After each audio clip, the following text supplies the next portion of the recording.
자, 오늘의 시사평론, 시사평론가 리엘 파트너스의 이승기 변호사 연결되어 있습니다. 자, 이승기 변호사님 안녕하세요. 예, 안녕하세요. 예, 자, 첫 번째 이슈 바로 가볼까요? 예, 첫 번째 이슈는 2차 재난지원금 논란, 이재명의 승부수입니다. 더불어민주당과 정부가 그 7조 원 중반대 수준의 그 4차 추가 경정 예산안을 편성하기로 합의를 했어요. 예, 그 코로나19 대응을 위한 2차 재난지원금은 피해가 큰 취약업종이나 저소득층을 대상으로 우선 선별 지급을 하기로 정했습니다. 예, 그 추석 연휴 전에 이제 2차 재난지원금을 지급할 계획인데요. 예, 예. 이번 추경에는 이제 집합 명령 금지와 같이 강화된 사회적 거리두기로 인해 직접적인 타격을 입은 자영업자와 소상공인에 대한 맞춤형 지원 방안이 주로 담길 예정입니다. 네. 7조 원대 예상 중 3조 원 정도가 이제 거리두기 강화로 피해를 입은 자영업자, 소상공인에 대한 이제 현금성 지원으로 쓰일 예정입니다. 뭐 대표적으로 이제 여행사, 노래방, PC방, 체육시설과 같은 곳이 이제 지원 대상 업종에 포함이 되는데 지원 대상만 약 200만에서 300만이 될 것으로 보입니다. 그렇습니다. 그런데 이번 그 선별 지급 원칙에 대한 반발도 있습니다. 특히 이제 여당 소속인 이재명 경기도지사가 문재인 정부와 그 민주당에 대한 원망과 배신감이 불길처럼 퍼져나간다. 이러면서 좀 강경한 발언을 했어요.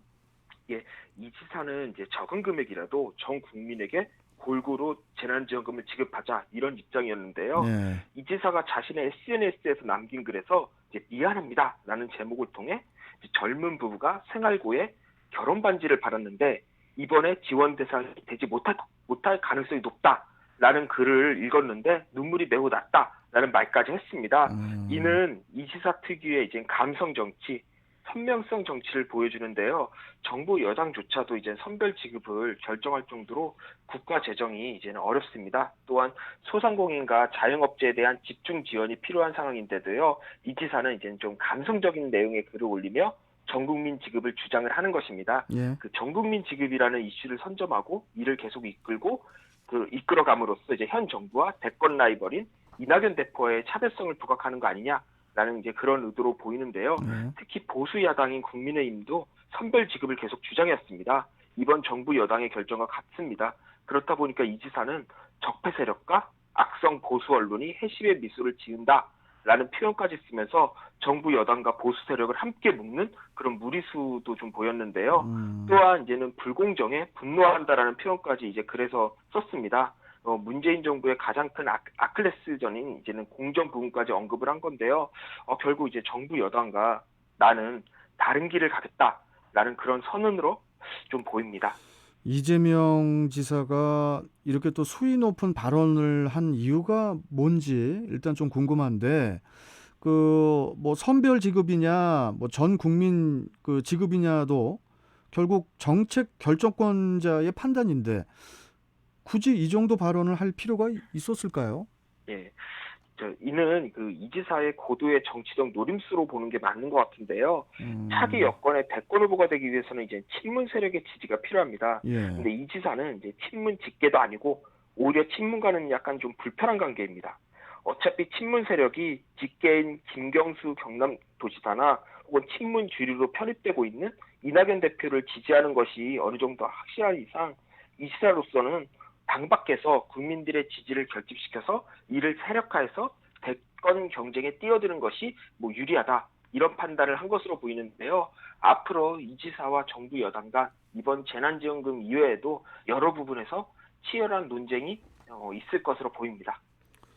우리 저 이승기 변호사께서는 어떻게 보십니까? 이번 그 정부의 결정? 예, 저는 개인적으로 네. 이제 소상공인과 자영업자를 위해 더 많이 지원했으면 좋겠습니다. 좀 선별적으로.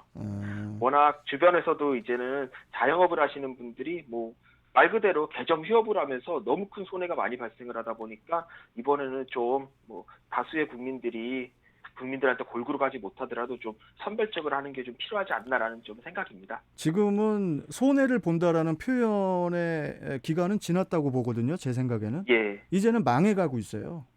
예, 맞습니다. 이제는 손해보고 있는 게 아니라 망해가고 있기 때문에 일단은 저도 개인적으로 이승기 변호사의 생각과 저도 같습니다. 예. 예.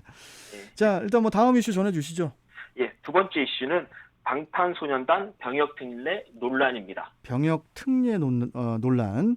예, 그 그룹 BTS 방탄소년단이 지난달 31일에 그 대한민국 가수 최초로 빌보드 메인 싱글 차트 핫 101위에 올랐는데 지난 2018년 5월에 아시아 가수 최초로 앨범 차트인 빌보드 200에서 1위를 기록한 지 2년 만에 싱글 차트까지 이제 석권을 했는데요.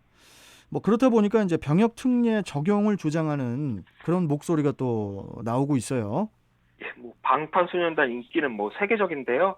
최근 발표한 신곡 다이너마이트 뮤직비디오가 24시간 가장 많이 본 유튜브 영상으로 기네스북 신기록도 갈아치웠다고 합니다. 네. 지난 5일 기준으로 3억 뷰를 기록했고요. 아, 노래가 되게 신나더라고요. 예. 예, 세계보건기구 WHO 사무총장이 자기 트위터에서 BTS, J.O.B 우리에게 마스크 착용을 상기시켜서 세계적 롤모델이 돼도 감사하다. 호의로 마스크를 씁시다. 빌보드 핫100, 핫100 1위 아티스트를 따릅시다. 라고 밝힐 정도로 그 영향력 세계적입니다. 예. 그런데 현행법상 방탄소년단은 이변이 없는 한 1992년생인 맏형 진이 올해 안에 입대를 해야 되는 상황입니다. 그렇다 보니 병역 특례 이야기가 나오고 있는 것이죠. 정작 그 당사자들은 병역은 당연한 의무다. 한국 남자로서 자연스러운 일이다. 이러면서 이제 그 병역 특례 논란에 대해서는 태연한 입장이에요. 예, 그런데 이제 방탄소년단이 그동안 대한민국을 전 세계에 알리는 핵심 인물로 뭐 관광, 문화 사업에서 차지하는 비용이 너무 크다 보니까 당사자의 입장과 관련 없이 군 면제에 대한 이야기가 여론에서 나오고 있는 겁니다. 문 대통령도 방탄소년단의 성과를 두고 최근 K-팝의 자부심을 드높이는 쾌거다라고 축하 메시지를 보냈고요. 뭐 이낙연 더불어민주당 대표, 해리스 주한 미국 대사까지 뭐 축하 행렬에 동참하고 있습니다. 근데 저 현행 병역법에 따르면 예술인은 정부 지정 국제 콩쿠르 등에서 1, 2등에 입상을 하거나 국악 등 국내 대회 1위를 해야 병역을 면제받도록 되어 있는데 이게 지금 대중문화 예술인은 포함이 안 되어 있어요. 예, 그 정부가 지난해 11월 병역특례 개정안을 발표할 때도 대중문화 예술인을 좀 포함시켜야 되는 거 아니냐라는 여론의 요구가 있었는데요. 당시 정부가 이제는 인구수 감소에 따른 병역 자원 확보를 위해서 대체 복무를 좀 감축해야 된다. 이런 정부 기본 입장이 있다 보니까 검토 대상에서 아예 제외를 해버렸습니다. 한마디로 방탄소년단도 군대를 가야 된다. 이런 입장을 밝힌 건데요. 하지만 병역 특례를 주는 예술 분야 대상자를 순수 예술인으로만 한정한 것은 좀 시대착오적 발상으로 보입니다. 이 병역 특례 제도라는 게 스포츠가 국력의 상징으로 부상하던 1970년대 이제 박정희 정부가 국위를 선양하는 운동선수들에게 지속적인 활동을 가능하게 하겠다라는 취지로 만들어진 건데요. 국위 선양이 병역 특례의 가장 큰 이유라고 한다면 지금 방탄소년단만큼 국위 선양을 하는 그런 사람들이 있을까 싶습니다. 예. 이 정도 국위 선양을 하는데 군면제 대상에서 제외한다? 오히려 이게 형평성에서 좀 어긋나 보입니다. 그 체육이나 순수 예술과는 달리 그 대중문화 예술인은 본질적으로 공익이 아닌 사익을 목적으로 하는데 굳이 병역 특례까지 주는 게 맞냐? 그런 비판도 있습니다. 뭐 그렇게 말한다면 뭐 거액의 연봉을 받는 축구나 야구 선수들이 아시안 게임에 나가서 병역 메달을 따서 병역 면제를 받는 것도 문제라고 봐야죠. 오히려 체육이나 순수예술은 세계적인 수준까지 가는 과정에서 국가나 지자체의 지원을 많이 받습니다. 그런데 방탄소년단과 같은 이제 대중문화 예술인은 연습생 때부터 치열한 경쟁을 하지만 국가나 지자체가 지원해주는 건 거의 없거든요. 그런 건 없죠. 개인이 부담하거나 뭐 기획사가 부담하는 거죠. 예. 우리가 장래가 유망한 아이돌 연습생을 태릉선수촌에서 세금으로 훈련을 시켜주는 게 아니지 않습니까? 오히려 정부의 지원 없이 자신의 노력과 기획사의 힘으로 세계적 수준까지 이뤄서 그 결과 국위 선양에 큰 역할을 했다면 그 자체로 공익을 위해 활동했다고 볼 수 있는 겁니다. 당장 WHO 사무총장이 방탄소년단에게 마스크 착용을 홍보해줘서 고맙다고 말을 했는데 거액의 돈을 들여 홍보를 하는 것보다 방탄소년단이 마스크 써달라라고 한마디 하는 것이 더 큰 홍보가 되고 그것이 공익적 결과가 나오는 거 아닌가 그렇게 생각합니다. 예, 이승기 변호사가 오늘 화가 많이 나셨네요. 아닙니다. 아니, 근데 저는 그런 생각이 들어요, 이변. 예. 방탄소년단 팬클럽이 또 아미잖아요, 아미. 예.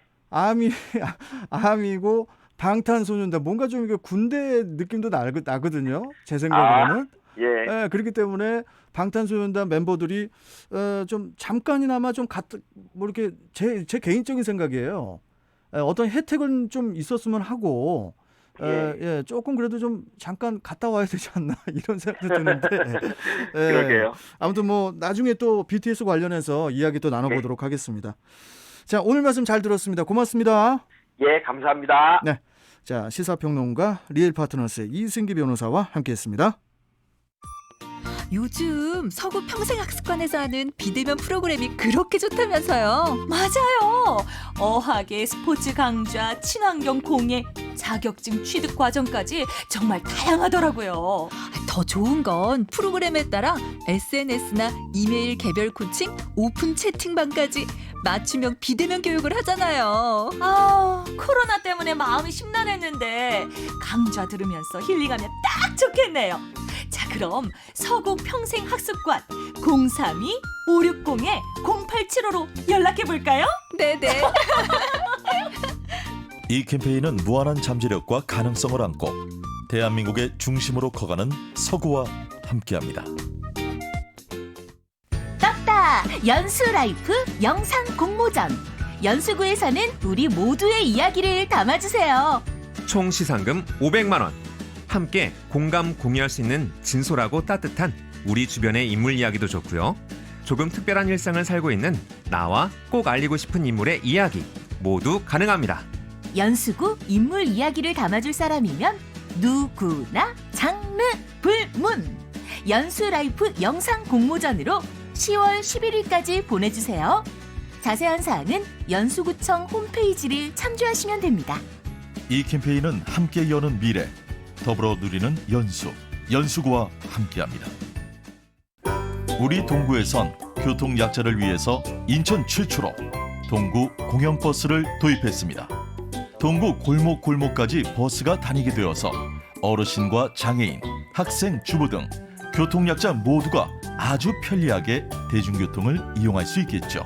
인천 산업유통센터부터 송림 휴먼시아 아파트, 인천 세무서